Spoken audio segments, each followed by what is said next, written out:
La mémoire est faillible. La mémoire est faillible. Je ne peux pas vous blâmer. Alors, prenons, M. Frenette, la première section qui est l'objectif qui va nous permettre d'éclairer le commissaire et la commission sur l'objet de la démarche de M. Lantier.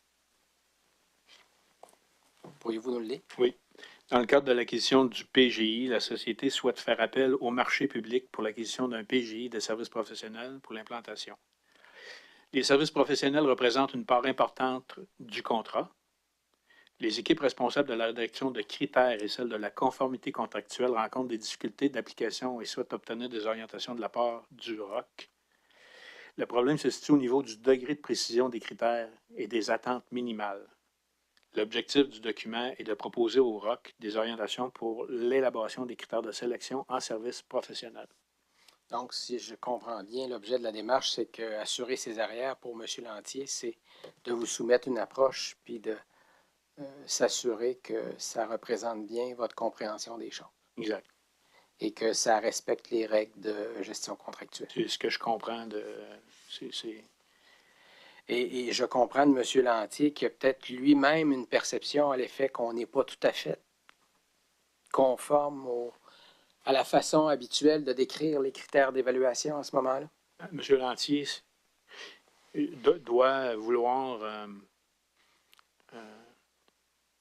m'informer qu'on va devoir convaincre, c'est peut-être pas le bon mot, là, mais s'assurer que la bonne compréhension de tout le monde, parce que c'est différent. C'est différent de ce que vous faites habituellement exact. En service professionnel. C'est ce que je comprends. Et on peut aller voir là, un exemple, M. le commissaire, là, si vous le souhaitez, à la page 3 du document.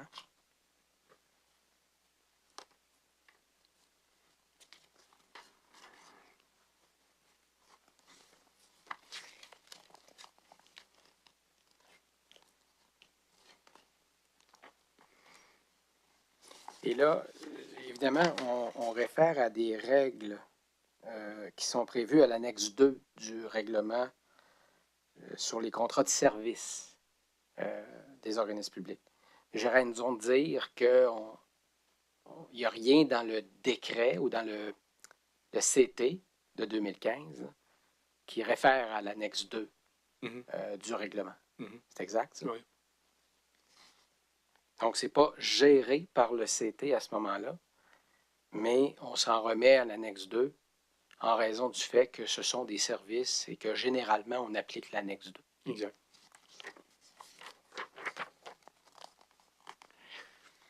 Et ma compréhension de l'enjeu, c'est que ça se situe au niveau du degré de précision du critère. Oui, c'est ça. Si on est à la page 3, à la section 2. On était là. Ouais, Pardon? Tout à fait, on a juste monté. Merci. Oui, c'est bon. Donc, on dit l'organisme public doit préciser, c'est ça, c'est l'annexe 2, encore une fois, doit préciser que dans les documents d'appel d'offres, pour chaque critère retenu, les éléments de qualité requis pour l'atteinte d'un niveau de performance acceptable, lequel correspond à ses attentes minimales pour le critère. Et là, on écrit les enjeux et la démarche proposée est à droite complètement. Et selon ce que je comprends, c'est que, par exemple, on voulait être plus général dans la démonstration de la qualité attendue. Oui, parce qu'on veut qu'il nous propose une solution, une recette. On a appelé ça recette, je ne sais pas si c'est le bon mot, mais une recette. Et est-ce que c'est une approche que vous avez adoptée dans le cadre de l'appel d'offres à votre connaissance? Oui. Est-ce que vous vous en souvenez? Vous pensez que oui? Oui, je pense que oui. Monsieur le commissaire, je peux vous laisser poser vos questions si vous en avez. Écoutez, moi, je vais en prendre connaissance dans l'ensemble de la preuve. Effectivement, je reviens à dire que ce courriel-là m'a laissé sur ma faim parce qu'on n'expliquait rien. Là. Elle a vraiment besoin de la pièce. Puis là, je comprends que c'est une pièce qui est imprimée. Est-ce que la SAC, là, je l'ai d'un cahier à anneaux. Oui. C'est pour ça que j'aimerais qu'on modifie, qu'on change la pièce. C'est ça, puis qu'on mette le courriel à la place. Parce que là, j'ai quelque chose de, je ne sais pas d'où ça vient. Là, je vais avoir quelque chose qui vient officiellement de la SAC. Oui, Parfait. absolument. C'est déjà fait, là. L'engagement est transmis officiellement. Merveilleux. Parfait. Excuse, mais on a juste le document joint, on n'a pas le courriel original. C'est ce que M. le commissaire... Moi, j'aimerais avoir ce qui est dans vos... Quand vous avez été chercher la donnée, ben, j'aimerais avoir cette donnée-là pour la déposer comme pièce officielle. Très bien. J'aimerais bien. Comme on dit, il y avait un principe en droit qu'on disait si c'était l'original, fais-le. Puis La règle de la meilleure preuve. la règle de la meilleure preuve, c'est ça. C'est la même chose. Alors, merci, Monsieur le commissaire. Parfait. On continue. Lorsque évidemment le processus a été accepté par le Conseil du Trésor et probablement parallèlement à tout ça, on a une montée en charge qui s'opère au sein de la SAC et la VPTI, la vice-présidence aux technologies de l'information, a recours à des ressources externes, des contractuels, pour s'adjoindre pour qu'elles se joignent là, au bureau de projet. J'ai raison de dire que on a évoqué, là, dans le cadre des travaux de la commission, on a évoqué les liens qui pouvaient prévaloir entre les liens professionnels qui pouvaient exister entre M. Malenfant et certaines ressources clés du projet. Mme Chagnon, Mme Savoie, M. Mercier. Vous souvenez-vous d'avoir fait une analyse précise et d'avoir fait une enquête sur ces questions-là, déjà? J'ai pas de souvenir. Vous n'avez pas de souvenir? Je vais vous demander, Mme la J'ai le souvenir de la note, j'ai le souvenir de Oui. l'organigramme de la DVIEP, ça, oui. Peut-être lien emploi, je ne sais pas. Je vais vous demander, Mme la greffière, de mettre à l'écran la pièce 26P 186.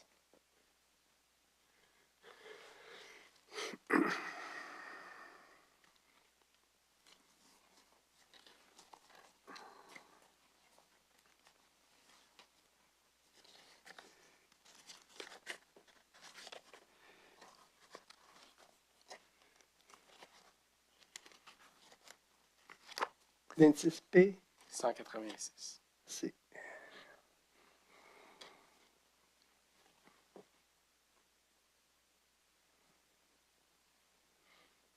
l'organigramme de chantier, c'est ça? Non, J'ai l'impression qu'il y a une erreur sur ma ouais, cote il y a une dans mon erreur sur document. votre cote à vous. Là, Je pense que c'est 26P 86, Mme la greffière adjointe. Je suis désolé. Parce que c'était inscrit 186 sur mon document. Parfait. Document en lien avec l'appel d'offres. P23. Et c'est à la page 197.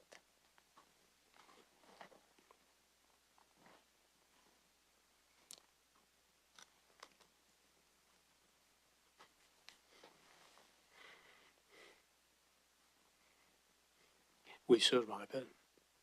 Alors, c'est une note du 16 novembre Oui, 2015 adressée à la présidente et chef de la direction qui vient de vous, Oui.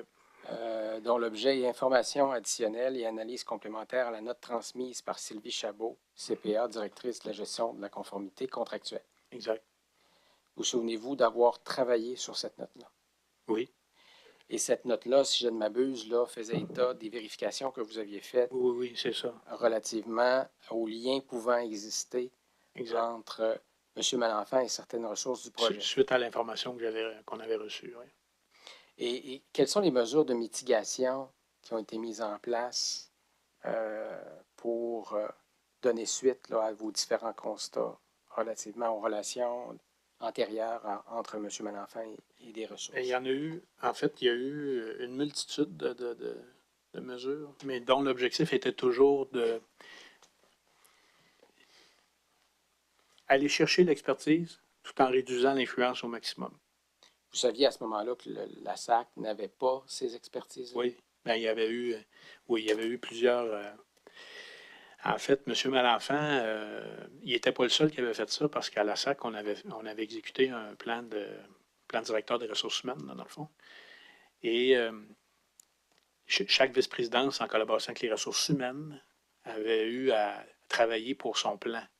Donc, on appelait ça la vulnérabilité du côté RH. Et lui, il avait aussi participé à cet exercice-là. Donc, tous ces postes avaient été passés au peigne fin. Et on fait une projection de est-ce qu'on a l'expertise ou pas. Donc, le PDRH, c'est ça. Puis là, on voit qu'on est dans une zone de risque ou pas. Alors, lui, au niveau de la qualité, au niveau de l'expertise PGI, il n'y avait pas ça. Par la suite, moi, oui, est-ce que c'est assez? Oui. Moi, par la suite, ce que j'ai demandé à M. Malenfant, d'aller faire une démarche. En fait, on a affiché des postes pour aller voir dans l'appareil gouvernemental. On ne pouvait pas trouver quelqu'un qui avait l'expertise. Et ça s'est avéré négatif. Passé ça, j'ai demandé de faire un démarchage avec ses collègues vice-présidents, les sous-ministres TI. Tenter de débaucher quelqu'un. Parce que moi, j'avais la perception qu'il n'avait de caché, puis que quelqu'un pourrait peut-être nous en passer, considérant qu'on s'en allait dans quelque chose qui était gros pour le gouvernement. Donc, comment est-ce qu'on peut dire ça? On va travailler pour l'ensemble de l'œuvre plutôt que pour mon secteur. C'est que j'avais l'impression qu'on pouvait peut-être nous aider et ça a été infructueux. Il a rencontré des gens. J'ai le souvenir d'un directeur général qu'il a rencontré, qui avait une expérience en PGI. Ça a presque fonctionné d'après moi, là. Ça a presque fonctionné. Il n'y avait pas aussi Mme Caroline Foldès-Busk qui avait fait Mme qui a résulté de ces démarches. Et il a tombé, oui, sur Mme Foldès-Busk. Mais il y avait aussi d'autres candidats. Ce que je veux dire, il y avait un autre candidat sur lequel on a essayé de mémoire, ça n'a pas fonctionné. Et il y avait Mme Foldès-Busk aussi. Et on a travaillé avec le VP RH d'Hydro-Québec pour être capable de... Faire un prêt de service. Oui, c'est ça, exact. Okay. J'ai raison de dire que le recrutement de ces personnes-là, de même que les contrats qui ont été donnés, parce qu'il y a eu des appels d'offres qui ont suivi ce démarchage-là, M. Malenfant a retenu les services de différentes ressources. Vous saviez à ce moment-là que ces ressources-là étaient des liens d'affaires antérieurs de M. Malenfant? Oui, comme j'ai dit lorsque j'ai rencontré les enquêteurs, j'appelais ça la filière Hydro-Québec. Dans le fond, Hydro-Québec, moi, je trouve pas que c'est un enjeu. De base, là, je me disais que c'est quand même Hydro-Québec. C'est une société d'État reconnue qui a fait des grandes choses. Donc, pour moi, il y avait un sens. Il y a un sens à tout ça. Est-ce que c'est un risque pour vous que vous avez considéré dans votre analyse de risque le fait que, justement, ces personnes-là étaient impliquées dans le processus oui, c'est ça du projet CASA, en fait, le processus d'appel d'offres? Vous avez considéré? Quand on analysait chacune des situations, là, il y a des mesures de mitigation qui ont été mises en place pour, comme je dis, comment est-ce qu'on est capable d'aller chercher l'expertise tout en réduisant au maximum, pas l'influence, mais j'ai pris le mot tantôt, l'influence, on va y aller comme ça, l'influence. Donc, les mesures sont beaucoup en entour de ça. Donc, des mesures d'encadrement, des mesures de groupe, plutôt que d'isoler la personne avec l'analyse. Au niveau de la description des besoins, que ce soit des gens de l'interne de la SAC qui confirment, etc. Donc, c'est sûr que le risque zéro n'existe pas, mais on a mis beaucoup de mesures. Là. Quand j'ai revu la documentation qu'on a mis, je me rends compte qu'on en a mis pas mal. Je vais vous demander, Mme la greffière adjointe, d'afficher à l'écran la pièce 35P 166.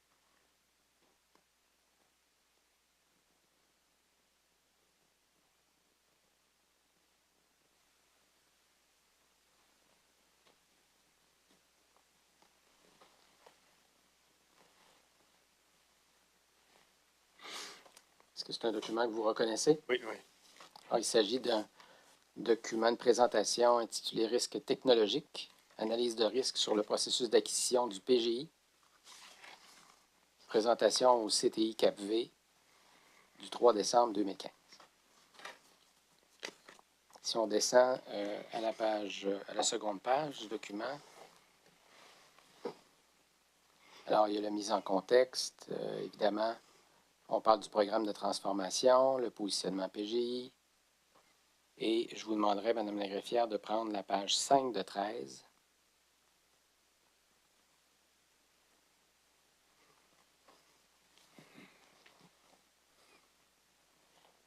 Alors, on voit dans la colonne de gauche les risques identifiés en raison notamment là, le premier risque, là, en fait, contestation du processus d'acquisition, cause des parties prenantes se sentent lésées. Alors, vous l'identifiez comme un risque faible. Pourquoi vous l'identifiez comme un risque faible? En fait, au départ, le risque brut, pour nous, c'est des gens d'expérience et expérimentés en PGI. La notion, fait que pour nous, d'entrée de jeu, mais on fait quand même l'analyse et on met quand même des mesures de contrôle. Fait qu'on est dans la zone que je vous ai expliquée tantôt. Techniquement, si tu étais vert en risque brut, tu ne mets pas de mesure. Mais on en a mis quand même. Évidemment, là, on est en 2015, l'appel d'offres n'est pas lancé. Alors, ça se peut qu'il était faible au début et qu'il demeure faible. Mais on est quand même conscient de l'enjeu. Quand vous dites que vous en êtes conscient, c'est parce que dans les commentaires, on voit résultat. Ouais. Donc, appel d'offres public réalisé avec une clause limitative pour recourir à des ressources externes indépendantes spécialisées. Exact. Alors, la clause limitative, selon ma compréhension, ça avait un effet sur le marché, selon votre compréhension également. Beaucoup, parce que même dans les documents du RAC, quand la clause limitative d'entrée de jeu, là, on savait qu'en la mettant, on restreignait le marché. Pourquoi?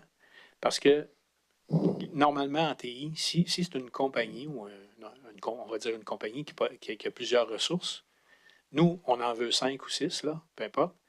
Fait qu'ils vont isoler 5 personnes dans leur compagnie pendant 5 ans, exclusivement pour nous. Comment est-ce qu'on va faire pour gérer même les autres collègues là, quand ils se voient, etc. Fait que ça devient... Autrement dit, ces compagnies-là ou ces organismes-là qui sont comme exclus d'office, tu t'en vas sur des individus. Là. C'est presque une évidence. C'est un appel d'offres pour des ressources. Exact. Et c'est dans ce sens-là qu'on restreint le marché. L'expertise aussi qu'on demande vient donner une couche additionnelle à la clause limitative. Donc, et on fait ça pour protéger nos arrières. Et on voit là qu'on fait référence au lien antérieur que ces ressources avaient avec des membres du personnel lorsqu'on réfère à individus sélectionnés ayant connu des expériences professionnelles avec du personnel interne et fournisseurs potentiels. Oui. Donc, on est conscient qu'il y a un risque associé à retenir les services de ces personnes-là. Oui.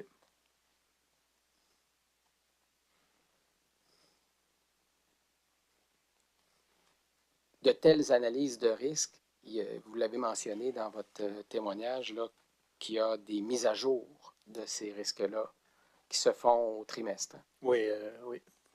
C'est au trimestre qu'on produit nos mises à jour là, pour le comité de direction et les comités d'audit, de vérification, d'audit aujourd'hui. Mais c'est un outil, un comité d'audit, l'analyse de risque, c'est son outil privilégié de communication. Et donc, si on prend la page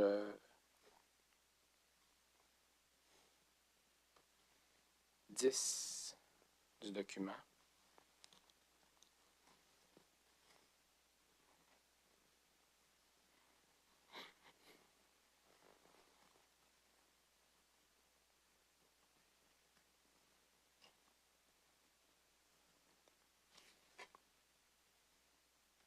c'est la page précédente, je pense.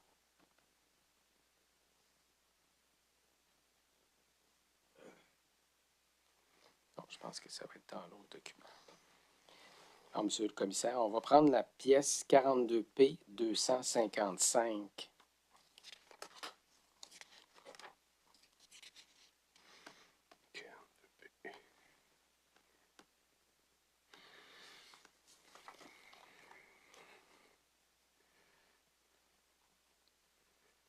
Alors, on parle ici d'une mise à jour. Oui.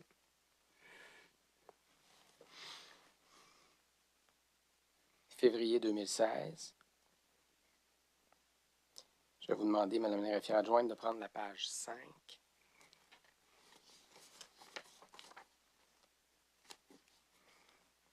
On on voit, j'ai compris selon votre témoignage là, que les inscriptions en bleu sont des éléments mis à jour.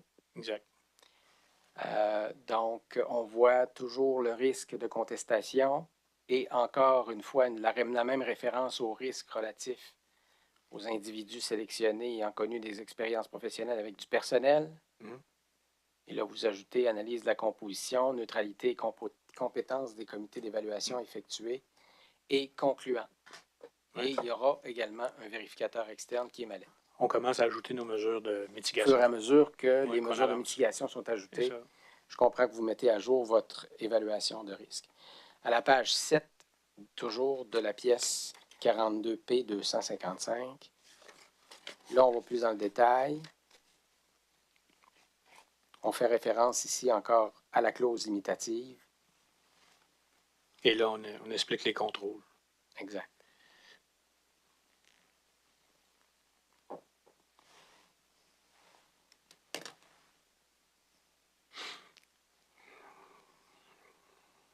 Donc, on voit au dernier paragraphe là, que vous êtes tout à fait conscient à ce moment-là du risque associé à la présence de ces ressources-là, en raison notamment des clauses limitatives et du niveau d'expertise recherché. Peu de ressources ont proposé leur service. Les individus sélectionnés ont connu des expériences professionnelles avec du personnel interne et des mécanismes ont été mis en place pour contrôler l'influence de ces ressources dans les processus d'acquisition et de suivi. Je pourrais faire le même exercice avec une autre mise à jour du 7 décembre 2016, M. le commissaire, mais je vais éviter, je vais tout simplement vous référer à la pièce 42P 257. Donc, si je comprends bien, les documents... Mais juste un instant, je veux juste préciser avec vous, toutes ces mesures-là, c'est bien beau, là. Mais si j'ai un appel d'offres qui met des critères tellement pointus que je m'en vais qu'il y a une personne qui postule, je passe pas à côté. Je passe pas à côté de l'exercice, là. Je suis venu tantôt pour nommer que au bureau du RAC, on a aussi la préoccupation que les critères soient les plus justes possibles. S'ils sont trop larges, on ne rentre pas dans le besoin. S'ils sont trop précis, on est trop précis. Mais il y a une analyse qui rentre par la suite lorsqu'on fait l'appel d'offres, c'est-à-dire qui s'est intéressé, parce que qui s'est intéressé à l'appel d'offres? Mais moi, je vais aller plus loin que ça, là, OK? Puis, où est-ce que je suis prêt à vous suivre? On a analysé là, que tout ce beau monde-là, c'était connu à Hydro-Québec. Puis on vit bien avec ça, puis c'est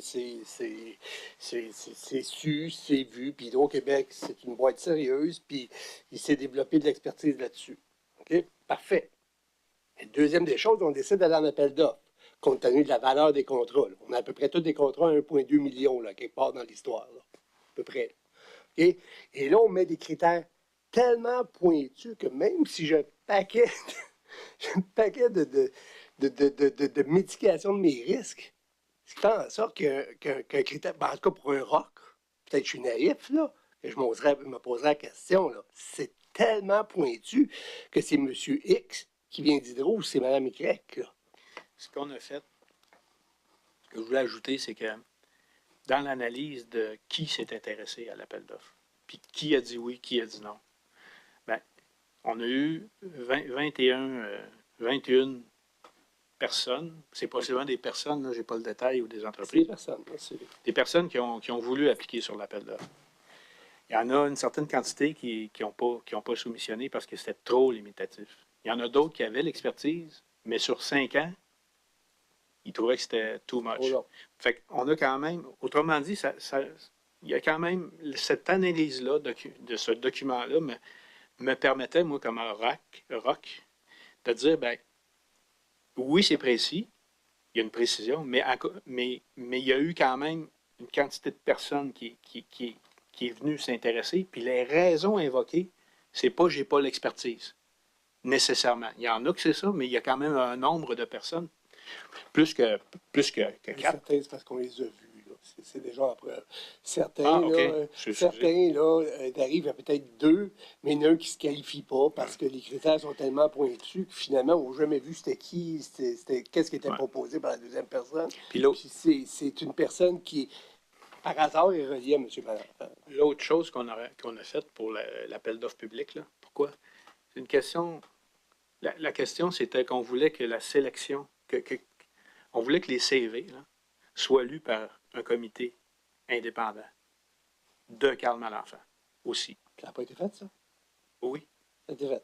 oui. C'est que si je ne m'en vais pas en appel d'offres, puis je m'en vais, exemple, je sais pas, gré à gré, le lien est plus direct. Là, on a voulu s'assurer de briser cette. Dans la discussion là, qu'on a eue à l'interne, là, il y avait beaucoup de ce genre de choses-là, mettre les paravents pour venir acquérir ces ressources-là aussi. Donc, Continuez, maître.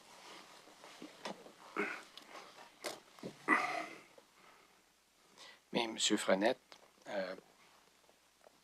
est-ce que vous voyez le résultat de ces appels d'offres qui, dans le fond, donnent lieu à un seul soumissionnaire et que vous faites votre démarche auprès de Mme Tremblay pour obtenir Exact. l'autorisation d'ouvrir les enveloppes? Oui, oui. Parce que c'est ça que vous voulez Oui. faire. Oui. Est-ce que vous avez la démonstration claire que les gens n'ont pas soumissionné en raison des critères ou des conditions limitatives associées au conflit d'intérêts et à l'exclusivité du travail de la personne qui allait être retenue pendant 5 ans? Est-ce que vous avez cette démonstration claire? Excuse. La démonstration Vous comprenez pas la claire. question? Oui, non. Excuse. Est-ce que vous avez la démonstration claire que le résultat de l'appel d'offres, la finalité, là, le fait qu'il y ait un seul soumissionnaire, c'est en raison des critères de sélection, de qualité, Moi, je ou en raison des clauses limitatives que vous avez mis dans l'appel d'offres? Ben, moi, je pense que je suis convaincu que la clause limitative est la durée et l'expertise. C'est un mix, là. Fait que j'arrive sur une personne. Ou deux, parce qu'il y en a. Ou pas. Parce qu'il y a 3 volets, mais il y en a un qui ne sait pas. Mais L'autre, qu'est-ce qu'on fait quand quelqu'un sait d'avance qu'il va avoir le contrat, puis qu'il demande qu'on baisse le taux pour aller en deçà des critères de l'AMP? On fait quoi avec ça? Là? ça, on parle Est-ce que c'est une parodie, faire un appel d'offres? Est-ce que c'est une apparence? Non. Ou c'est la loi? C'est la loi. Quand il baisse, là, je ne suis pas, là. C'est le cas, c'est quel cas, là? Quand il baisse, je voulais dire quand il baisse en dessous. Yeah. Quand il baisse en dessous d'1 million. Bon. Vu du RAC, c'est si on parce que on veut, si on baisse en bas du montant, on peut aussi élargir notre bassin. Pas nécessairement qu'on est en train de le fermer. Vu du RAC, là. Je comprends qu'il y a peut-être d'autres prérogatives dans le bas de la pyramide, mais vu du RAC, si on baisse en bas d'1 million, ben, on élargit Et davantage. on a une personne Ouais. qui postule sur un appel d'offres pour un contrat d'1,2 million et qui avise quelqu'un de la société en disant « Je ne peux pas postuler parce que je n'ai pas ma certification de l'AMF. » Je pense que c'était l'AMF à cette époque-là. Et ensuite de ça, on baisse la valeur du contrat. Vu du RAC, maintenant. Répondez-moi ça, vu du RAC. Ben, vu du RAC, c'est que. L'ancien PDG de l'ANP. Vu du RAC, il y a plusieurs façons de le voir, mais si je le baisse, puis que j'augmente mes chances d'avoir plus de monde, parce qu'il y a plus de monde qui n'ont pas leur accréditation, mais qui ont l'expertise, je suis gagnant. OK?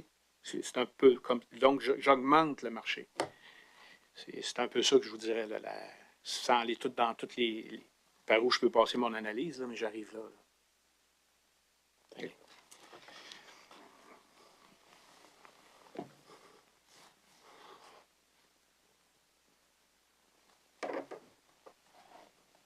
Vous avez été questionné aussi sur le processus de choix de l'alliance, plus particulièrement là, les différentes étapes qui ont mené à l'adjudication du contrat. Je vais vous demander, Mme la greffière adjointe, de prendre la pièce 40P-217.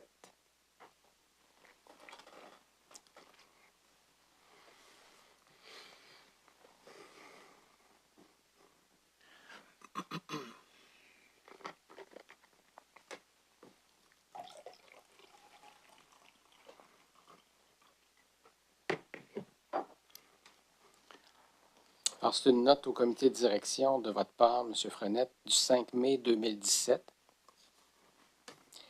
Madame la greffière adjointe, je vous demanderai de prendre la page 2, de 27. Descendez un peu. Au tiret qui commence par la firme Diaporama. On est là. On est là. Oui, vous la voyez en haut de l'écran, tout juste en haut de l'écran. La firme Diaporama a été engagée par la DVIEP et a confirmé que le prix négocié est raisonnable. Donc, là, on est à l'issue du processus de sélection de l'Alliance. Est-ce que c'est à votre connaissance que la firme Diaporama avait été mandatée par la direction de vérification interne? Oui. En le lisant, ça m'a rappelé que, oui, effectivement, ça, c'était clair. Oui. Et c'était quoi la contribution de la firme au-delà d'avoir confirmé que le prix négocié était raisonnable? Là, c'était quoi son rôle? C'était de déterminer qu'on n'était pas... De mémoire, c'est pour le volet SAP, là, ça. Okay. Puis, c'était pour s'assurer qu'on n'était pas devant quelqu'un qui nous emmenait en bateau, là. Une firme, un produit, plutôt. Et de s'assurer que le marché, ça suivait le prix du marché. Très bien. C'est ce que ma mémoire me rappelle. Toujours dans le processus, on vous a questionné sur la demande des auteurs, des rédacteurs, de l'équipe de rédaction des documents d'appel d'offres, de l'appel d'offres, l'étape C plus particulièrement, d'avoir accès aux documents de l'appel de qualification. Oui. Alors, comme vous le savez, il y a eu un appel de qualification, les étapes A et B, qui visait isolément à choisir un intégrateur, en fait, un éditeur de solutions et ensuite un intégrateur de solutions, donc de les préqualifier. J'ai raison de dire que en préqualification, il n'y a pas de prix. Là. Non. La soumission ne comporte aucun prix. Vous êtes d'accord avec moi? Oui. Donc, c'est essentiellement des propositions qui donnent des informations générales. Exact. Et j'ai raison de dire que c'est pour cette raison-là que vous avez consenti à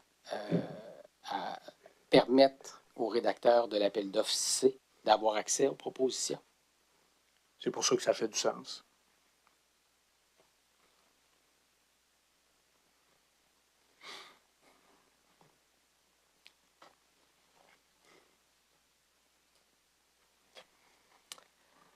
En exécution, on vous a questionné beaucoup sur les changements de taux du contrat. Je comprends de votre témoignage que, selon votre perception, là, votre vice-présidence et aussi votre statut de ROC, vous n'avez pas ignoré les signaux d'alerte qui avaient qui vous avaient été signalés ou communiqués dans le cadre des... On peut discuter de tous les moyens, mais c'est sûr que non. Non, c'est non négociable. Je vais produire, M. le commissaire, une nouvelle pièce. Oui. On sera rendu à 266, sauf erreur. 67. 67. 267. 42P. 267. 42P 267. Alors, le document s'intitule, M. le commissaire, Note du 9 septembre 2019 de la directrice générale des finances et du contrôle organisationnel et du directeur de la performance et de l'administration. Parfait. Le destinataire est Sylvain Cloutier. Est-ce que vous connaissez M. Cloutier, M. Frenette? Oui, je connais Sylvain Cloutier. Il était le directeur du bureau de projet chez M. Malenfant. Puis Rodrigue Côté, directeur général de la performance. Ben, lui, c'est communément appelé mon vice-RAC. OK. Oui, c'est vrai. On ne peut pas l'écrire, mais c'est le vice-RAC. Il avait donné une promotion, effectivement, dernièrement. Alors, c'est une note du 9 septembre 2019. Je comprends. Est-ce que c'est une note qui a été portée à votre connaissance? Concession la baisse, là, un petit peu, Mme la greffière adjointe, pour pouvoir permettre aux témoins de la lire un peu. Un peu. Bien, comme les autres, assurément que Mme Lépinay et M. Côté m'en ont parlé dans leur statutaire et ou comité de direction, mais je ne peux pas confirmer que j'ai vu la note telle qu'elle, là. OK? Comme le reste.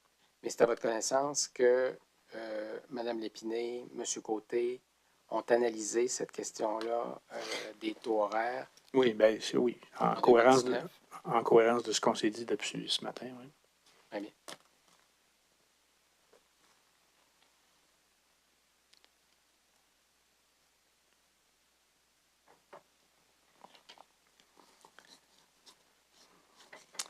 Alors, je vais produire une nouvelle pièce qui est le procès-verbal du 4 juin 2019. Sous 42 P 268. Qui est le procès-verbal du 4 juin du comité conjoint. Je vais y aller avec le diminutif, Monsieur le commissaire, si vous me permettez. Je vais vous demander de prendre connaissance des points 3 et 4.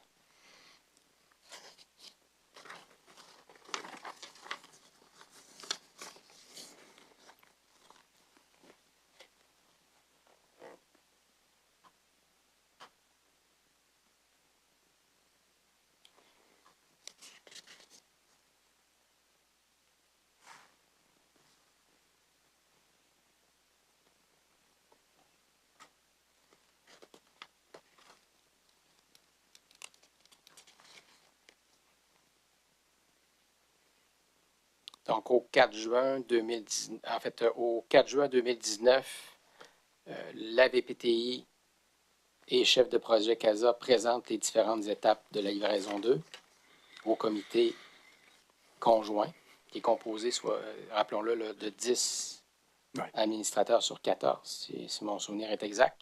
Oui.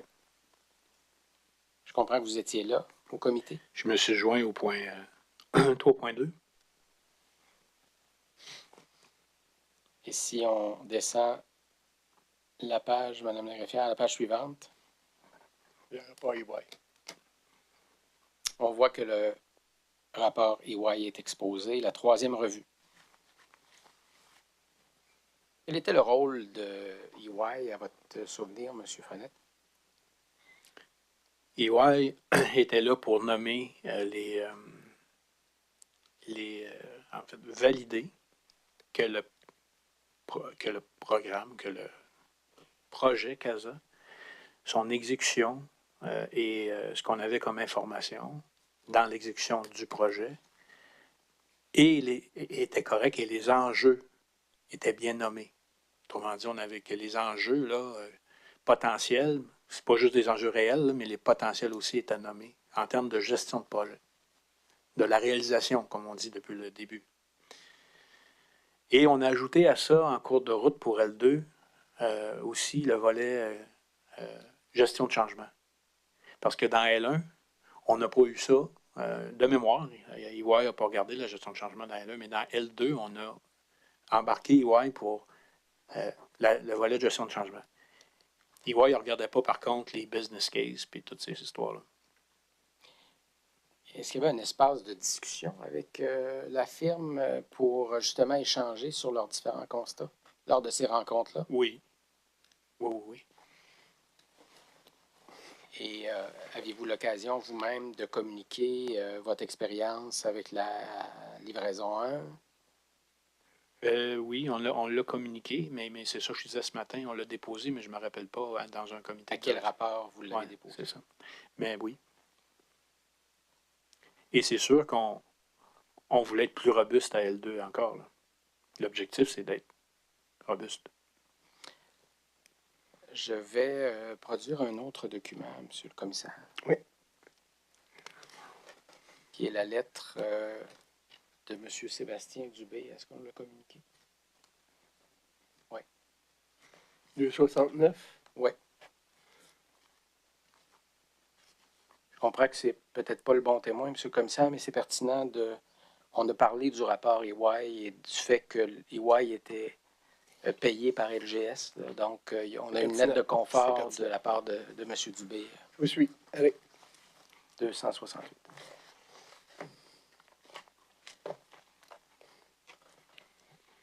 Est-ce que vous avez le nom de la pièce telle qu'on l'a reçue? Oui, normalement. Je ne souhaite pas la mettre à l'écran nécessairement. Mais... Ben, C'est la lettre C'est une du désignation. 13 juin 2017. 13 juin 2017. Merci.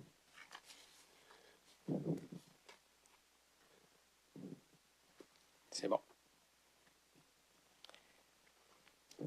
En 2019, vous nous avez exprimé aussi avoir participé à des travaux de conciliation d'écart entre sur la portée là, et la définition de la portée des obligations de l'LGS et de celle de la SAC. Quel a été le point de rupture? Parce que vous en avez parlé là, de votre démarche avec LGS. Quel a été le point de rupture de ces échanges-là? Avez-vous terminé l'exercice? L'avez-vous interrompu en cours de route Ben, avant la fin? Comme j'ai dit ce matin, c'est qu'à un moment donné, on a arrêté. La chaudière, écart irréconciliable. On a cessé parce que moi, avec mes bras d'homme, puis mon conseiller, je n'étais pas capable d'aller plus loin. Là. Il fallait prendre une démarche beaucoup plus structurée. Pas que c'était pas faisable, là. Pas ça l'idée, mais j'étais. Fait que, je me voyais pas. Il y avait trop d'écart.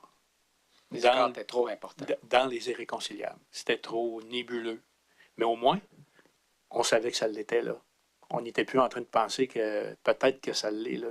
C'était pas de là, je savais qu'il y avait un enjeu majeur. Là. Étiez-vous découragé? Découragé. Moi, j'ai toujours gardé en tête qu'on pouvait les kicker out. Puis qu'on pouvait faire d'autres choses avec d'autres fournisseurs.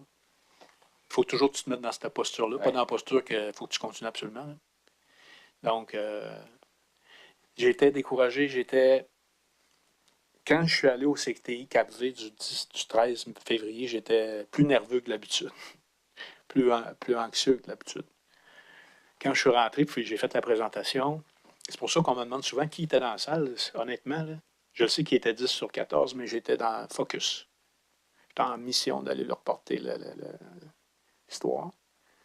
Et aviez-vous le sentiment d'échec à ce moment-là? J'avais le sentiment que j'étais celui par qui la mauvaise nouvelle la mauvaise nouvelle va arriver. On va le prendre. J'ai mon courage à deux mains, puis je suis allé. Et il y a un des membres qui...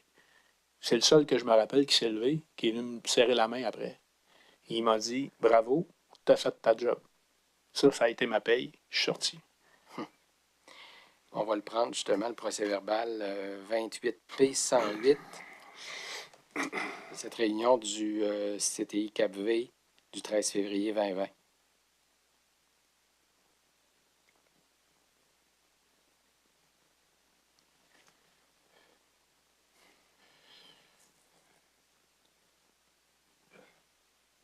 Le temps que la pièce apparaisse, juste vous dire, la 42P269, c'est la lettre de Sébastien René et non du B.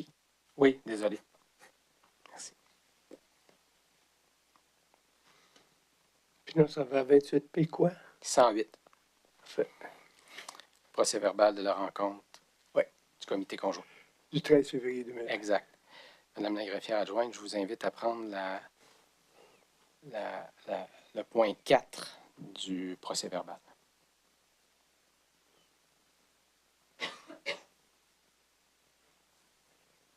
Donc, CASA, réconciliation des écarts. Alors, vous faites votre présentation, c'est ce qu'on on dit, vous vous joignez aux membres du comité à ce moment-là.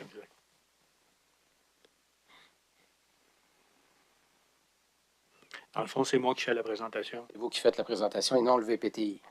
C'est sûr. Et ce qui est rare, c'est moi qui prends le pôle. Donc, vous dénoncez que les écarts ont été regroupés en famille. Exact. Ce qu'on a vu dans le document. Si on baisse la page, Madame la greffière adjointe.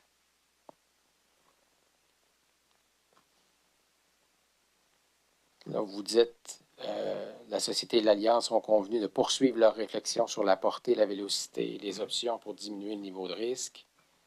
Des discussions s'en suivent, des questions sont posées. J'imagine que les administrateurs sont préoccupés à ce moment. Oui, mais je les sens sereins quand même. Là. Puis à l'écoute, il n'y a pas de... Il n'y a pas de haut cri, là. T'sais, on est écouté. Je vous dirais que c'est un peu solennel, ce que je me rappelle. Mais il y a des questions, il y a des réponses.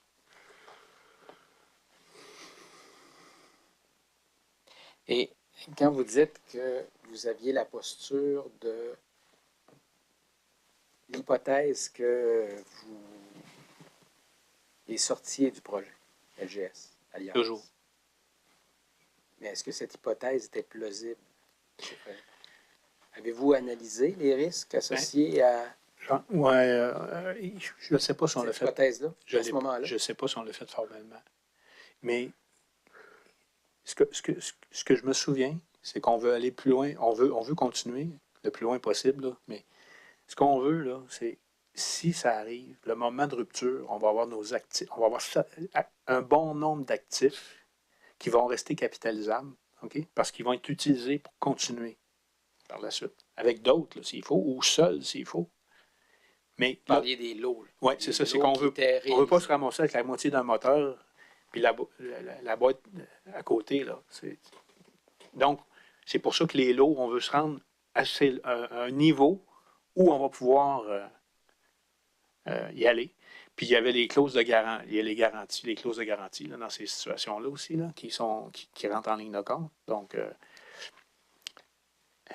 possiblement que si c'est nous qui partons, on a un montant à donner. Si c'est eux qui partent, c'est un montant différent. Mais si c'est les deux qui conviennent qu'il faut arrêter, ben on peut peut-être essayer de voir ce qu'on peut faire avec ça. Mais c'est l'idée. L'idée, là, c'est que ça reste dans les possibilités. Mais une analyse de risque précis, là, je ne m'en rappelle pas. Parce qu'on convient, M. Frenette, que cette hypothèse-là d'une fin de contrat avec LGS Alliance à ce moment-là, après, à l'issue là, de vos tentatives ou de votre tentative de concilier les écarts au niveau de la portée du projet avec LGS, c'est son erreur ou l'erreur d'appréciation qu'il semble avoir fait. C'est une hypothèse. Il y a un risque que LGS Alliance vous poursuive pour bris de contrat. Exact, c'est ça. Là, il y a tout ça dans Il y a un risque, évidemment, associé à un prochain appel d'offres, parce que si vous voulez continuer le projet, vous allez devoir recourir à un autre appel d'offres. Mon propos, c'est de dire plutôt que ça a été... C'était pas écarté automatique.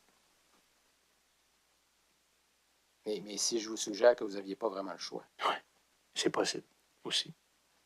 De Mais en posture de vouloir gagner des points, tu gardes toujours ta carte avec toi là, jusqu'à le plus longtemps possible. C'est une posture... pas jeter ton jeu de cartes trop vite, en fait. Okay? C'est un peu ça. Face à LGS. Exact. Bluffé en quelque sorte. Ben, on bluffait, oui. C'est que dans le fond, on restait froid, ouais. On restait assez mathématique. Je comprends. Avez-vous une idée de la durée d'une montée en charge comme de ce projet-là, CASA? Par exemple, il y a des nouvelles ressources qui rentrent. C'est immense. C'est immense? Oui. 500 ressources, là, au total. C'est immense comme tâche, là. Monter un projet avec 500 ressources, surtout, ben là, on arrive en 19. Là, on est en rareté de main-d'œuvre. Il y a 2 pieds dedans, encore pire qu'en 2017, selon moi, avec la COVID qui est installée dans le contexte. Et tous ces éléments-là font en sorte que ça devient, c'est sûr, risqué de tout balloter. Là. Puis, un nouveau joueur qui rentre en scène ne vous donnera pas de gratuité. Là. Vous allez devoir décrire vos besoins, lancer un processus d'appel d'offres, une soumission. Moi, je demeure personnellement convaincu que si on était aujourd'hui en train de parler de l'histoire avec Deloitte, si on l'avait vécu, peut-être qu'on n'aurait pas les mêmes soucis, là, mais on serait quand même dans des discussions qui se ressemblent à quelque part sur ça, beaucoup d'éléments. Là. Peut-être à des niveaux différents, mais... Mais les éléments seraient là pareil. Okay. Et j'ai rien contre Deloitte, puis je ne veux pas partir des chicanes entre les firmes, là, mais c'est ma perception personnelle.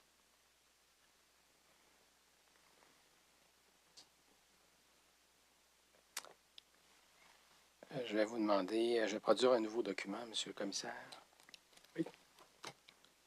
42P 210. Ce qui s'appelle comment? Le procès-verbal du comité conjoint du 19 mars 2020. J'étais sous l'impression qu'on avait déposé tout ça, moi. Bon. J'étais sous l'impression qu'on avait déjà déposé tout ça, puis il y en a encore. Ah, et si vous saviez Oh, les oui. impressions que j'ai parfois aussi, Voilà. d'avoir déjà vu une pièce Oui. dans le dossier en liasse cotée à quelque part. Sensation que j'ai déjà vue. Alors, donc, Oui, on va aller à ça. effectivement, là, je vous invite à prendre, Mme la greffière adjointe, là, c'est un procès verbal, donc, du 19 mars 2020. On est dans vers la fin, là, j'imagine, là, après votre exercice de tentative de conciliation des écarts. Je vous invite à lire le point 3.2.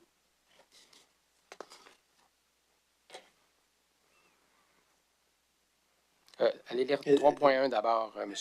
Frenette. Désolé, Mme Greffière, je ne veux pas vous faire promener. Vous voulez que je le lise? Ouais, je peux le lire. Bon, oui. Ben, oui, si vous voulez. Vous voulez.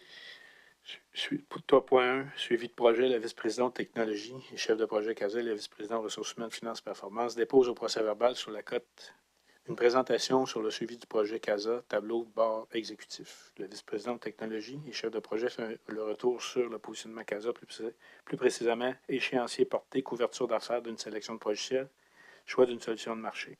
Soit choix d'une solution du marché. Présente l'échéancier du projet dans son entièreté. Il fait un survol des éléments financiers et précise les obligations associées au contrat avec l'Alliance. Présente les grands jalons du plan global L2 par activité ainsi que leur appréciation, soit la conversion, c'est au vert. C'est la conversion des données. Oui. L'infrastructure au vert, les tests intégrés mécaniques d'essai de suivi ainsi que les principaux outils d'essai. Madame la greffière adjointe, je vous invite à descendre un petit peu le document parce que le témoin est rendu plus loin. Au vert. Sous-processus d'affaires à tester au jaune. Sécurité au vert. Gestion de changement information au vert. Cycle de réalisation entre jaune et rouge, car les résultats sont moins élevés que prévu, mais les plans d'action est en place pour corriger la situation. C'était quoi les enjeux à ce moment-là, selon votre souvenir, avec la L2?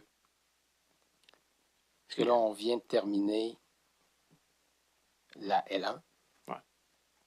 Et là, déjà, il y a des enjeux avec la L2 qui avaient déjà débuté de façon parallèle, là, si mon souvenir est exact. Exact.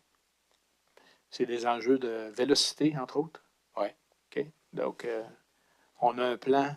Il y a une projection pour faire les personnalisations, mais la vélocité n'est pas au rendez-vous. Donc, on a des enjeux de vélocité.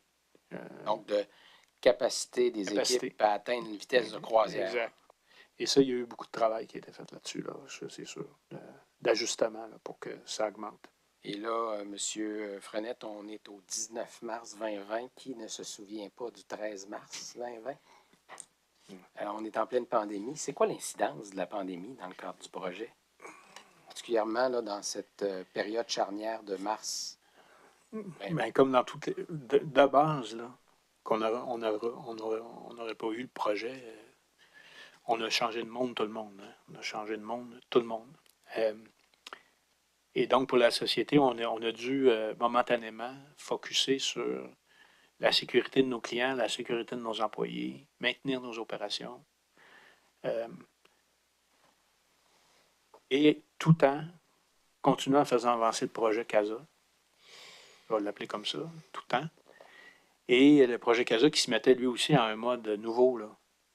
Okay? Donc, des enjeux énormes. M. Malenfant, si je vais sur la VPTI, M. Malenfant a deux grands enjeux. Là, parce que quand on voit en COVID, c'est la technologie qui nous a sauvés.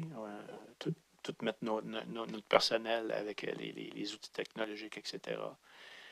Donc, ils ont eu beaucoup de défis. Moi, j'en ai eu au niveau de la direction des ressources matérielles, mais lui, il en a eu aussi énormément avec CASA en parallèle. Donc, En parallèle. Écoutez, on était par écran, fait que j'ai pas pu voir Carl avec son nom verbal tant que ça. Je m'habituais moi aussi, là, mais ça devait être des semaines assez... Mais j'ai vu quand même ce monsieur-là. Je pense que on va oublier CASA 2 minutes, là. Mais dans les outils technologiques, la SAC à vitesse qu'elle servirait pour relever ses opérations, j'ai quand même vu une capacité là, de leadership. Là. De la part de la VPTI. La VPTI, M. Malenfant et son équipe. Fait après ça, il s'est revenu dans le projet CASA. La section 3.2, on voit qu'il y a une revue qui est ajouté. Directeur de la vérification interne. Il présente une note sur l'état de situation réalisée par sa direction au 13 mars 2020. Et on discute ensuite là, du contrat EY la deuxième puce. Le contrat avec la firme externe EY prévoit 4 revues. Toutefois, il a été décidé d'en ajouter afin d'assurer une saine gestion des risques. Le directeur dit être à l'aise avec la démarche. On parle du directeur de la VPTI.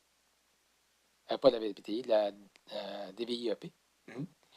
Est-ce que c'était la suggestion, à votre connaissance, c'était la suggestion de Mme Tremblay? Je vous confirme que oui. Oui. Ce Qui a genre, suggéré le... ce genre de geste, c'est les gestes à Nathalie, oui. Tremblay. Vous souvenez-vous de l'objectif? Elle veut plus d'éclairage que moi. Mieux circonscrire les risques. Oui, on en veut plus. Carrément. Mieux suivre le projet. Exact. Puis elle veut avoir une revue indépendante. Très bien. À la section 3.3, on parle des fameuses lignes de presse, M. Frenet. Alors, je comprends qu'on fait référence ici les lignes de presse sur la modernisation des systèmes de services et processus d'affaires. C'est un outil que vous utilisez fréquemment, ça, les lignes de presse? Oui, les lignes de presse à la Société d'assurance automobile, c'est automatique. À chaque fois qu'il y a un projet ou quelque chose, ou un événement, il y a une ligne de presse qui est préparée. Faut se souvenir que la SAC, là, d'où que ça vient, 2005-6, là, on est en crise au niveau de nos services d'indemne et de réadaptation. Beaucoup de plaintes, beaucoup d'enjeux. Fait on est dans les journaux pour les mauvaises raisons. Fait il y a des lignes de presse qui sont sorties pendant qu'on fait le changement. Par la suite, il y a les histoires de tarification avec M. Arbour, donc c'est la même chose. Donc, ça est devenu comme un réflexe d'établir à chaque... Et après ça, ça a été ajouté dans les mesures de mitigation d'à peu près tout ce qu'on fait, d'avoir toujours des lignes de presse. Ça ne veut pas dire que ça va toujours être utilisé, là, on comprend, mais toujours être prêt à... Et on relève aussi du ministre des Transports, là, donc, et du gouvernement du Québec, donc on veut aussi... le mot protéger, ces gens-là, je ne veux pas prendre ce mot-là, mais prendre notre imputabilité pour libérer le ministre. On va y aller comme ça. Et là, c'est une ligne de presse, ou des lignes de presse qui portent spécifiquement sur la modernisation des systèmes de services et processus d'affaires de la société. Oui. Et je comprends qu'au deuxième paragraphe de cet énoncé de la section 3.3, il est mentionné que les lignes de presse déposées pour information aux membres sont celles qui ont été transmises au ministre délégué à la transformation numérique gouvernementale. Oui, bien, c'est ça, c'est qu'on s'attache aussi avec nos collègues. Quand on est dans le discours sur le budget, on va le faire avec le ministère des Finances, par exemple, des choses comme ça.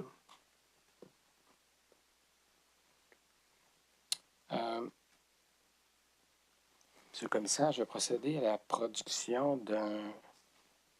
Est-ce que je procède au rapport copie imagée? C'est-tu concluant? Non? Non? On exclut ça? OK. Très bien. Merci. Vous avez effleuré le sujet du SAG. C'était quoi la problématique avec le SAG? Et c'est arrivé quand? Le SAG, moi, j'ai... En fait, de base, là, on va s'entendre, c'est... Je pense qu'il faut faire ça.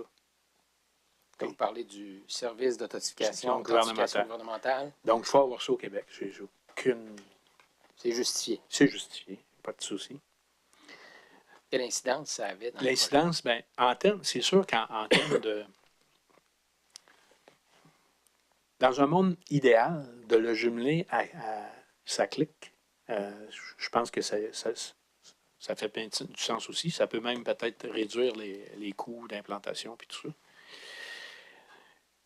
Toutefois, le service d'authentification gouvernementale devait aussi être testé avec d'autres, là, etc. Et donc, l'enjeu qu'on y voyait, c'est en termes de clients, c'est-à-dire, et ma comparaison est toujours un petit peu, elle peut être boiteuse, mais on a l'Agence de revenus du Canada, les citoyens ont fait affaire là, et on a le choix entre leur authentification là, et les banques, nos banques.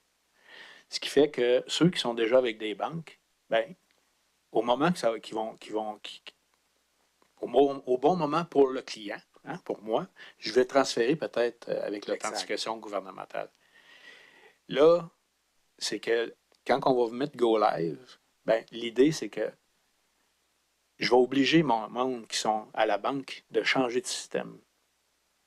Changer. Fait que, dans le fond, j'augmente ma pression sur mon changement. Fait que c'est là qui est, selon moi, un des... Ça vous donnait une seule voie de passage. Une seule voie de passage à nos clients. Solution. Alors là, nos clients, parce que moi, j'étais avec une banque, mais c'est pas la même chose quand j'y vais avec ma banque que quand je m'authentifie au niveau du gouvernement. Il y a plus de complexité, là. Fait que donc, nos clients, il y a une certaine quantité de clients qui vont se ramasser dans nos centres de services. Et ça va être automatique. C'est 1 + 1 = 2, là. Parce que ceux qui adhèrent pas ou qui n'ont pas Donc, la passé difficulté, par l'authentification du SAG, ils vont se ramasser au ils centre vont de se service. ramasser dans le point de service. Fait que toi, tu as même les clients qui sont volontaires, mais qui ont des difficultés, alors qu'ils étaient bien installés. Fait que, de mémoire, on a peut-être 50 54 de clients qui font affaire avec les banques. Fait que tu demandes à ces 54 %-là, tu pourrais dire, je vais les faire, là, mais je vais les faire un peu plus tard. Mais là, tu es fait automatiquement. Fait que, mais je suis juste dans mon senti personnel, là, hein. Pour moi, là, ça, c'est un enjeu. Mais votre senti est correct parce que dans les bénéfices, c'était de dégager les points Exact. de service. Exact. Fait que là, on est comme... Et de générer des économies, mais là, vous vous retrouvez avec des gens qui n'allaient pas en point de service, qui vont être obligés d'aller en Oui, point de puis service. pour avoir géré la crise de la COVID, là, dans le point de service, là, moi, les clients qui sont autonomes, là, autant que possible, je veux qu'ils restent À la maison. à la maison, puis je veux qu'ils soient heureux. Et là, on crée l'inverse. Alors, j'ai pas travaillé ce dossier. Puis ce dossier-là, il est comme un peu, il arrive comme, c'est comme un train, là, comme on arrive, parce qu'on va continuer sur notre image de train. Là. On a le train de Casa qui arrive, mais on a l'autre train qui arrive. Hein. Puis là, il faut, sur l'autre voie d'à côté, mais là, il faut aller se brancher dessus. Donc, ça l'ajoute aux histoires de wagon de l'autre fois, de l'autre jour qu'on se parlait. Puis là, on sort de la COVID, là, hein, on a eu un vent de face. Fait que ça devient complexe. Et le SAG, selon ma compréhension, on n'était pas sûr de son heure d'arrivée à la gare. Là. Moi, j'ai vu, en 2022, là, juin 2022, quand je me mets en posture VP Conseil, là, au mois de septembre à peu près, là, quand je reviens, là, ma perception, c'est que M. Malenfant et M. Marcellet sont préoccupés par ça. Mais c'est comme si j'assiste au comité de vérification, le comité conjoint, le dernier que j'ai assisté d'ailleurs, c'est septembre, c'est juste avant le 14 septembre. Là. Et ma perception, c'est pas un comité conjoint, c'est vrai, c'est un CA à Montréal. Et ma perception, c'est que on a installé une gouvernance avec EY, avec tout le monde pour le conseil d'administration, puis là, on met nos mains au pourtour de Casa. Mais la gouvernance en entour du SAG, elle ne nous appartient pas. Elle n'est pas là. Et moi, de mon souvenir, c'est qu'il y a quand même des membres du conseil qui sont inquiets de ça, de ne pas être capables de voir. De mémoire.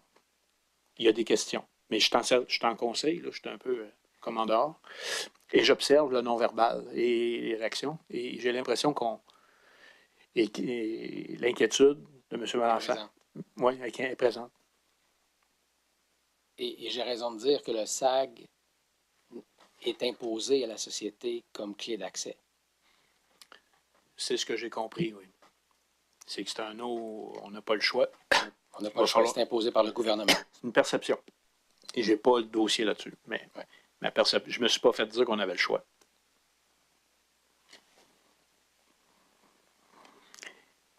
Ajouter à ça que Carl, c'est quand même quelqu'un qui est la Formule 1. Fait que peut-être qu'on ajoute à son... Il y a probablement une vision que vous n'avez pas. Et on ajoute à sa capacité, peut-être qu'on surestime à ce moment-là la capacité là, de M. Malenfant de la part de mener ça, là, de rajouter un wagon sur le train. Là. Faites-le prix juste que j'ai une heure de grandeur. Je ne vous limite pas, là, mais il est 16h45. Il reste 2 questions, monsieur. Donc, vous avez tenu parole, hein, quand même. Quand même. Je ne sais pas si vous avez eu l'occasion d'écouter le témoignage de M. Pelletier, mais vers la fin de son témoignage, il a évoqué un possible déficit de l'ordre de 800 millions, pardon. C'est important la différence. Appréhendé, parce qu'évidemment, il n'est plus à l'emploi de la société. Avez-vous l'occasion de prendre connaissance de ce témoignage? Oui. Le bout du... Parce que là, je l'ai vu aussi dans les journaux. Fait que je l'ai vu, mais j'ai essayé de comprendre. Un comptable qui essaie de comprendre, il rentre dans l'état financier, il va essayer de comprendre. Selon votre expérience, là, le déficit, en fait, selon les données que vous possédez, là, ouais, moi, êtes-vous en mesure d'éclairer Juste la attendez la commission fin de la là-dessus? question. Là. Posez votre question, M. Lapierre. Excusez-moi. Êtes-vous en mesure d'éclairer le commissaire sur, avec votre expérience et les connaissances que vous avez de l'organisation? Êtes-vous en mesure d'éclairer le commissaire sur le positionnement qu'on devrait adopter face à cette question importante? C'est que c'est ma lecture, puis elle est perfectible, là. Mais moi, quand je regarde sa face même les états financiers, les derniers états financiers qui sont sortis de la Société d'assurance automobile, dans l'état de la situation financière, qui se trouve être le bilan, il y a l'actif CASA, on le voit bien, là, l'actif là, CASA là, qui est là, à peu près 500 millions. Donc, c'est un actif qui va produire. Hein, il produit là, actuellement des bénéfices, puis il va en produire à l'avenir. Cet actif-là, il y a un emprunt qui est à côté dessus, un emprunt à long terme. C'était ce que le ministère des Finances nous a financé, de l'ordre d'à peu près 400 millions. Moi, j'appelle ça, c'est comme de la bonne dette. Elle était prévue d'être là, cette dette-là. Là. Par contre, quand tu regardes par la suite la marge de crédit, elle est passée mais elle est aux alentours de 300-350 millions actuellement. C'est haut, là, pour la SAC. Parce qu'elle est topée, là. Oui. Fait que le 700 millions, dans le fond, il y a un morceau de bonne dette, mais il y a un morceau de dette qu'on appelle la marge de crédit qui, elle, doit être adressée possiblement. OK? Puis il y a deux tempêtes. Le train a pris 2 tempêtes. Il a pris une tempête COVID en 2000. Et il a pris la tempête du déploiement. Donc, ces 2 tempêtes-là ont exacerbé puis la marge de crédit. C'est ma lecture avec mes connaissances que j'ai de la SAC. Et il va devoir trouver une solution à ça. Mais ces 2 événements, il y a au moins un des événements qu'on peut confirmer que c'est fortuit. L'autre aurait pu être... mais pas évité complètement, mais en tout cas, la marge, quand on arrive à la fin dans l'état financier, on est capable de saisir la raison, mais aussi pas. C'est pas 700 millions. 300 millions, j'aimerais s'arrêter là, mais il y a sûrement des pistes de solutions intéressantes que la Société d'assurance. Ils ont les capacités de trouver des solutions raisonnables là, pour régler ça, selon moi. Résorber le déficit découlant de l'utilisation de la marge de crédit. Sans aller dans les solutions, là, moi je suis convaincu qu'ils ont.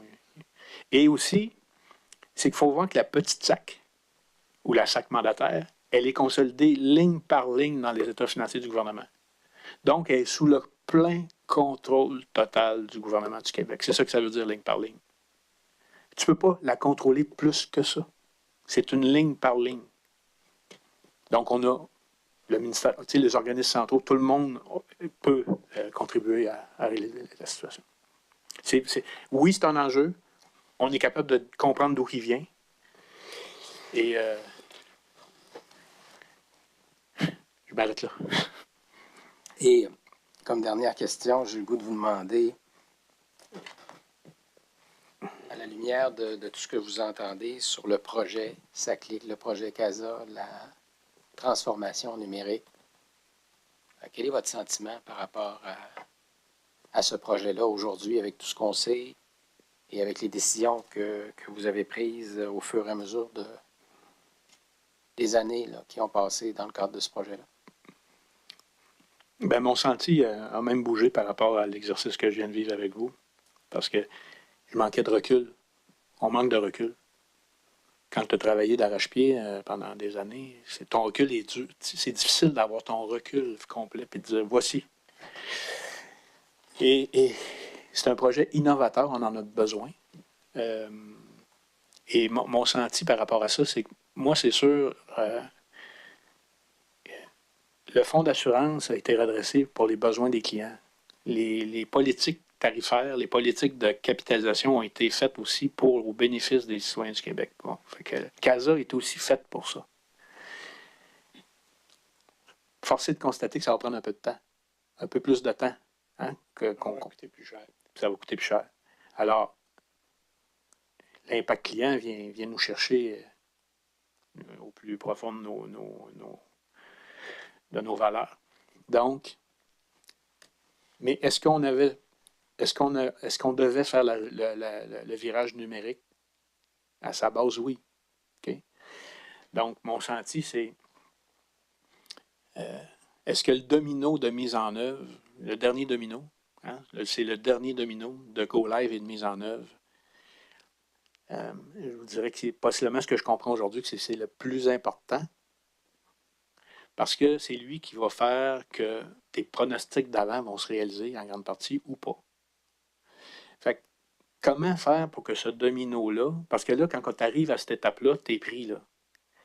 Tu as peut-être des orientations du SAG, par exemple. Tu as peut-être le fait du délai. Tu veux t'en sortir. Tu as la fatigue aussi accumulée au cours des années. Tu as tout ça.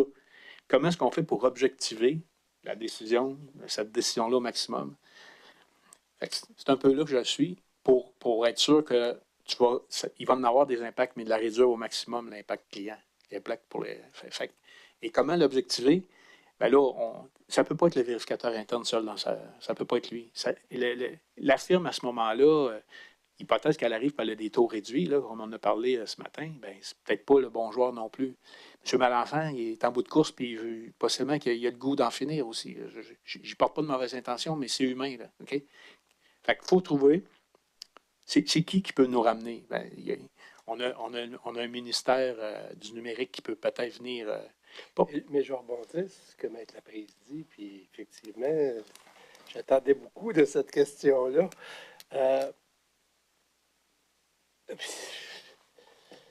Ben, Sarrazin a passé beaucoup de temps avec vous.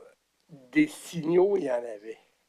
Puis il n'y en avait pas juste de la direction de vérification, il y en avait de votre propre équipe. Oui. Il y en avait. Et je sais, parce que je vous l'ai dit hier, le livre, là, on sait comment il finit. Là. Le problème, tantôt, je vais vous garder du temps pour des recommandations. Là. Mais c'est à refaire. Comment c'est à refaire, c'est une question bizarre. Je ne poserai pas ça dans les tribunaux, là, mais c'est à refaire. Comment on aurait pu mieux encadrer ces signaux-là que vous avez eus? Là. Je ne suis pas dans le reproche, là, je veux juste comprendre, je veux juste savoir. Je réfléchis. Puis quand on me la pose du parce que les signaux sont là. Oui. Bien, on va aller plutôt sur. Bien, une des réponses, c'est le niveau de prise de risque. Je vous dirais, tantôt j'ai dit. Avez-vous trop pris? Bien, moi, tantôt j'ai dit, supposons que moi je suis un directeur, on va poser, tu sais, on va se remettre, je suis un directeur à la SAC, puis je gère un service. Moi, j'ai un niveau de prise de risque individuel. Là, il faut que j'aille connecter avec mon entreprise, puis il faut que j'aille connecter avec le conseil d'administration. Puis dans un projet comme ça, ma perception, c'est qu'il faut aller connecter avec le gouvernement du Québec. Là. La prise de risque. Là. Tu sais, c'est. Fait que ça devient. Parce que les signaux rouges, tout dépendant du niveau de risque que tu prends, des fois, les signaux rouges vont devenir verts. Et je reviens, c'est que c'était les mêmes signaux. Exact. Du comité du comité de sélection et de l'autre comité là, dont le nom m'échappe pour le moment. Fait que comment est-ce qu'on fait? Bien, je structurerais davantage. Il y a sûrement une structure à faire. Là, pas mettre. Je ne parle pas de contrôleur ou des choses comme ça, mais une structure. Parce que là, on l'a eu, l'expérience. Structure de projet? Oui, on a eu l'expérience. Fait que c'est beau le projet qui avance comme une Formule 1, mais à côté, là, tous les signaux qu'on a captés, une genre de structure de par quelle étape tu vas passer, puis à quelle étape faut que tu t'arrêtes. OK? Il y a minimalement ça à faire. Minimalement ça à faire. Ouais. C'est tout? Vous avez d'autres questions suite à ma question? Non, ça va? Non, ça va. Merci. Merci. Est-ce qu'il y a des questions, M. Sarrazin? Oui, ben, on va y aller parce que c'est hors de question que le témoin revienne. Allez-y.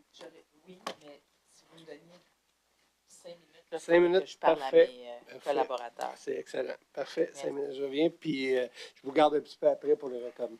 D'accord? Veuillez vous lever, pause de 5 minutes.